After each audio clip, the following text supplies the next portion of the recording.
Open Educational Resources number 2. We'll remind you that in all sessions we're going to have written questions, which will be handed out by the people who are the protocol personnel, and then we'll give to the moderator who will have some time control. We're also going to receive questions with the virtual connection, which we're also trying to answer insofar as possible. We'd like to invite all of our participants to please come have a seat so that we can begin. Session 2 of the morning. We are accompanied by moderator,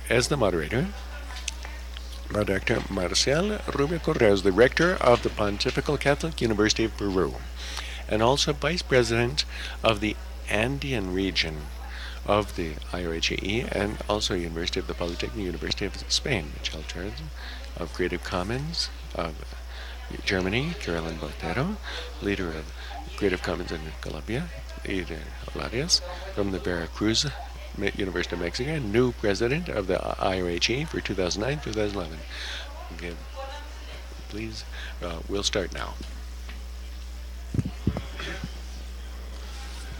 Good morning. I wish to thank for the honor of appointing me as the moderator of the second portion of sessions. We're going to have 4 presentations, which in reality are 3, because Carolina Botero and the representative of the second group is going to make a single presentation. The first presentation is of Dr. Edmundo Tovar, who's a doctor in informatics technology at present, main professor at the Informatics School of the Polytechnic School of Madrid, and coordinator for the doctor's program in software engineering in the Informatics School of the same university, the Polytechnic of Madrid, in coordination with UTPL. He's the Vice Dean for Quality at the Polytechnic School of Madrid and responsible member of the board of director of the Open Courseware Consortium and responsible for the Open Courseware of the Polytechnic University of Madrid. Please, Dr. Edmundo Tovar, and I ask the audience to remain silent so that we may start the presentation.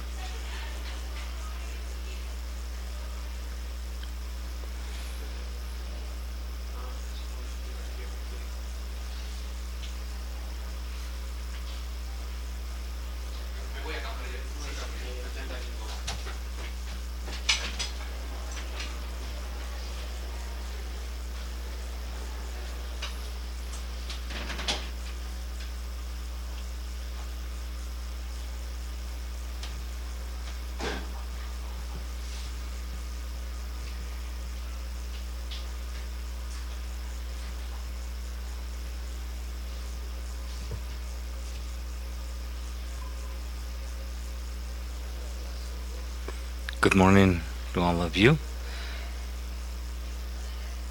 Thanks to the organizers of this event, and in particular the principal chancellor authority of this university for the opportunity to deal with this topic, open educational resources. And very particular, I'm going to supplement a previous presentation that was made by Don Casuel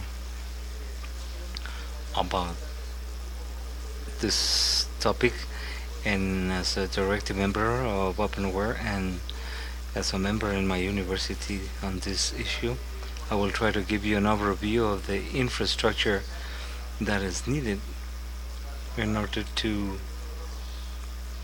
bring in all the good practices and all the spirit of what we intend to do inside the consortium through the explanation of how this consortium has been built and what are the benefits that it has on the one hand, and on the other hand I wanted to speak about our express experience in the confirmation of one of the existing categories inside the consortium, such as the regional consortiums, where we have a consortium that gathers participating countries in the Latin American scope. About the open courseware project, and I'm going to deal with some of the issues that Tom mentioned, bearing in mind that they can also be important and because of the opportunity of being able to present them in another language. So in line with what was mentioned in regards to the origins of this movement, and in line with the words of the principle of the ETPL, we are in the context of universities where we're attempting to reflect upon the objective, the purpose of our universities, the objective, the purpose of higher education, as such as it was mentioned previously in the UNESCO's conference. This reflection was already taken by MIT in the year 2000, and it made attempts to establish the guidelines that the university itself should follow.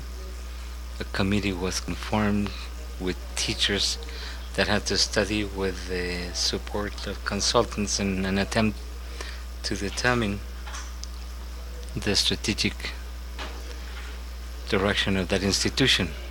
As a consequence of all that process, in the end they attempted to establish a business model supported on the internet, and the conclusion was that there was not a single one valid for the characteristics of the university unless they worked in specialized institutions at a distance, at a distance learning.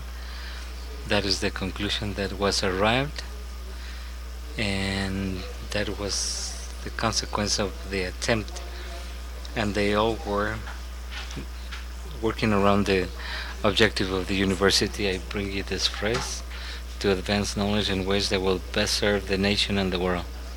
So we support ourselves on this idea and the characteristics that Internet has in supporting this open education resources, and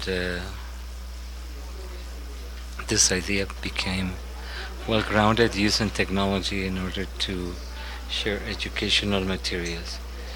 This idea was enthusiastically supported by the then president of MIT, Andrew M. from the Andrew M. W. Mellon Foundation. It was in agreement with the mission of that university, and this, which was carried out by the MIT almost 8 or 9 years ago, this reflection has been generated in all universities, and here in the presentation of UTPL, the mission of it, which was form human beings and values, etc. At my university, we don't have a explicit mission in writing. We have a lot of documents on strategy, but not a specific mission. However, in any opportunity that my principal speaks about the patrimony of our university, he always mentions that the core value is the material that the professors of the university generate, and that's what we have to transmit to the society, to the world, because of the social commitment that we are more aware of moment after moment, and that's a fundamental motivation to enter this open courseware movement.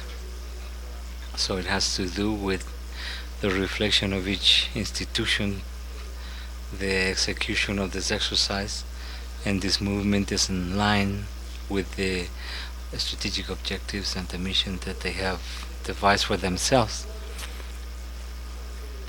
Particular elements under this initiative of MIT that were taken on by other universities and attempting to reflect the concept of open courseware that has commented before. But what we need is to review this concept and what is the value that it can bring to the universities involved in principle, and that is contribute to the social work for the world with a series of material showcasing the staff of your university through their relationship with teachers, students, create a common repository, present potential funding agencies and useful opportunities for disseminating these results, and particularly make visible. And when I comment upon the way in which progress should be measured, these measurements are meant to reflect visibility through different websites, the Open Course Consortium itself, and also the regional organizations as we have in the Latin American environment, the Conferencia Consortium, and provide educational material as well as training material. So we have multiple benefits that should be analyzed by each university before becoming part of this movement. Special considerations that Tom already dealt with and mentioned that all of this is part of educational resources that are open.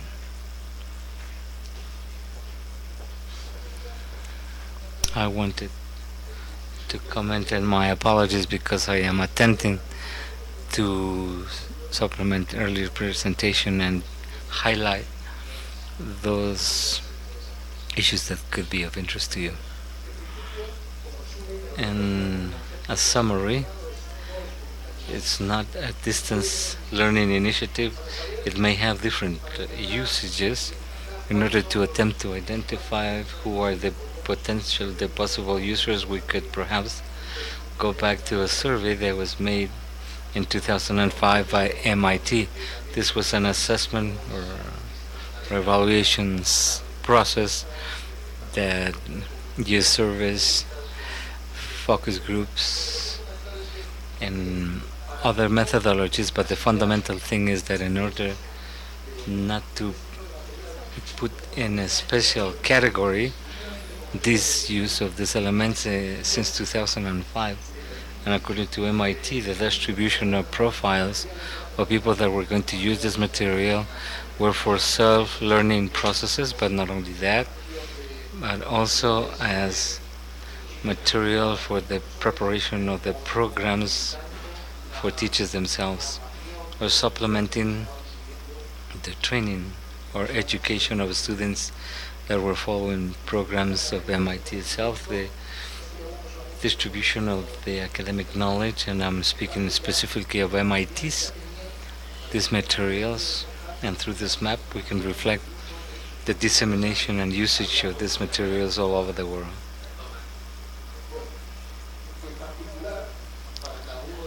In particular, for each one of the profiles that we mentioned, we can also verify that from the point of view of user's profile, it was meant to supplement an existing course. From the educator's point of view, the main was to improve personal knowledge. But the thing is that independent of the students and the professors of the university community, there was an additional category of individuals that are highly motivated to improve and motivated towards self-learning, and this is one of the characteristics that these materials have. They do not pretend to be at a distance learning, and at least for the time being, they have responded to an earlier consultation. Tom, for the moment, there are no perspectives of carrying out evaluations and therefore external certifications, but these are things that will be solved later on. It is not abandoning the concern of virtual learning, because the use of creative material has been proposed, as it will be dealt with later on, and with multiple learning processes, not only what has been recommended by the Commons, but the Commons is also open to interact with other systems. This is a very brief review of the movement, the concept of open courseware. Now let's speak about the consortium. We need an organization that can bring together all these efforts from each one of the countries, the initiatives that following the principle that has been mentioned for this movement. The principle says that in the end, each university is responsible for the adaptation and use of material. If you leave it this way, this could give place to having a dissemination of the essence of fusion of the essence of this organization, and therefore the need of the mission is there, summarizing the strategies that would orient the efforts of each one of the participating members in this movement. So this effort has already been carried out now after the development of all the materials by the participating universities. And that effort is basically the gathering and devising of the mission. There may be universities that have open courseware but that are not part of the consortium, but those who become part have to undertake this mission. Our mission is to advance formal and informal learning through the worldwide sharing of high quality materials. You have already seen, and those of you who are part of the consortium know this. We are present with 8,600 courses, and the evolution of courses compared to the growth of materials and MIT, which is represented in red. A first impression that you may have is that during the last few years there has been an enormous growth in the number of materials, and therefore the first concern that could be there about growth perhaps is left to a second level, and in line with that strategy, the attempt is now, and according to the mission, to improve and to make sure that the materials are of the highest quality possible.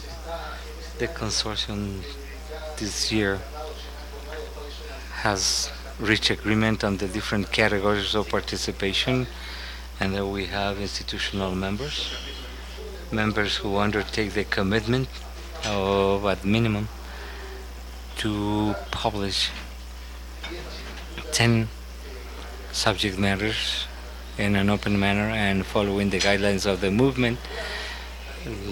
Affiliate members that can also develop supplementary material for higher education courses, associate consortia, and I'm referring to the Latin American case.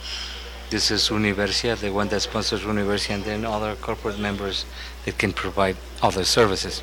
Okay, the benefits have been commented by Tom. I'm going to jump that. So then we'll move along to talking about an experience. The Universidad Regional Consortium, which as the Office of the Polytechnic University of Madrid, we belong to this. All Latin American universities are invited, if they haven't yet done so, to become part, to join the context of this environment where they can share the objectives of the open courseware movement in a tighter context. Open courseware Universia communicates, is managed also using a tool, like on other occasions like the IOHE has also heard, through a website, a portal, just as the World Consortium does. This website is the gateway to a series of services and the essence of the services that it provides, to look for the subjects, to see the interests of the users from the different profiles, as we're seeing, to find those materials that are best suited to their interests.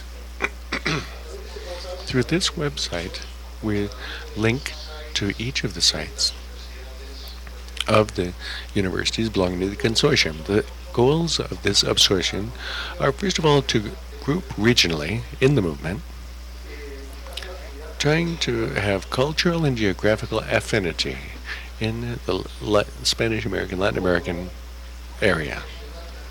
As a regional group, also to facilitate joining the World Consortium and have representation in a uniform manner within this consortium, to collaborate, of course, to have a better representation and to get more contents. These are the faces of this launch. From Conferencia,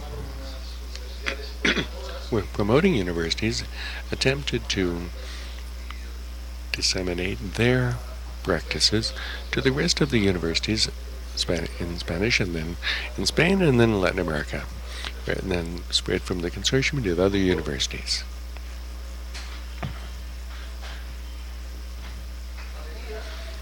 As member institutions have joined the project, we're completing the map with links to all the open courseware throughout Latin America. Links are added to all of our members from all of the universities.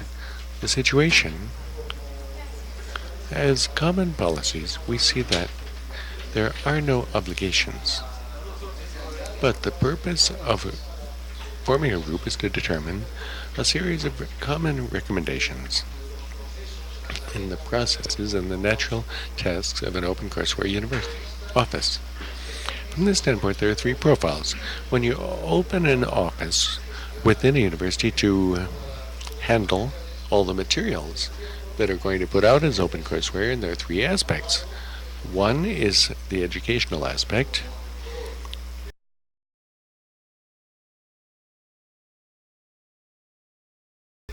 Examining worldwide, the legal aspect about the intellectual property, the legal, about the protocol for participation, and advising professors about legal issues. This is the main obstacle in practice. And finally, the technical profile, where we also have to make it easy for professors to get involved. It's technical assistance for professors to simplify the publication of the contents, to see how to incorporate into our profile, the Edu Commons in this case, for the material.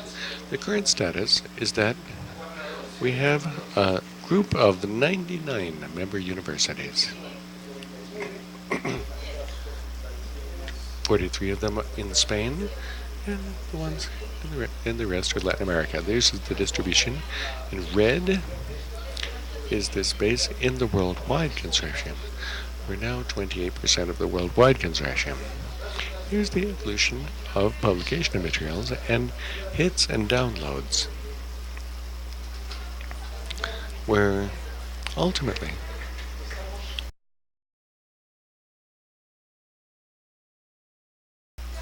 IT was in the graph that we've seen. We're growing in materials, but we're concerned about quality. So I wanted to tell you that.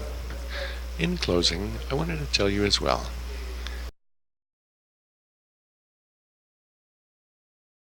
about as for quality of materials.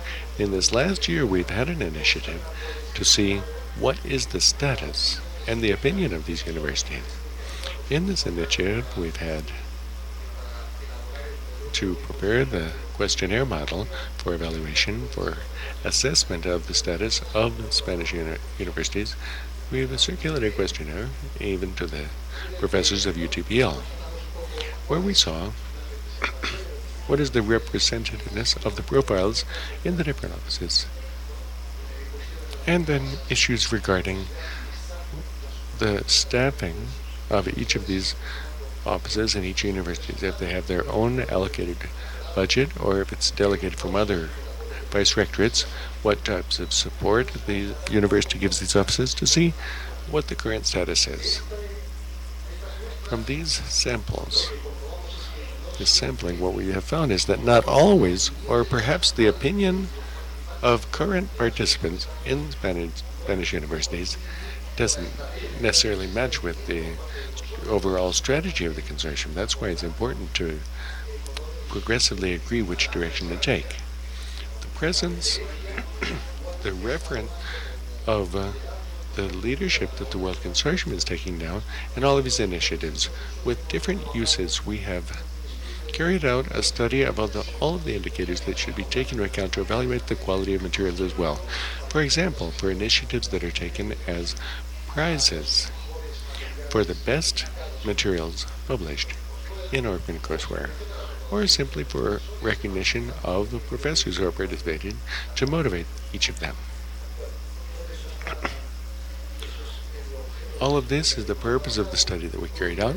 And finally, since my time is running out, I just would like to say goodbye by saying that there's a World Conference, an annual global meeting and conference according to our bylaws, which will be held in Vietnam in May of next year. So I'd like to invite all of you, if you'd like to present experience about open resources or educational policies in this context, please attend if you can. Our addresses for the OCW and Universia are on the screen. Thank you for your attention.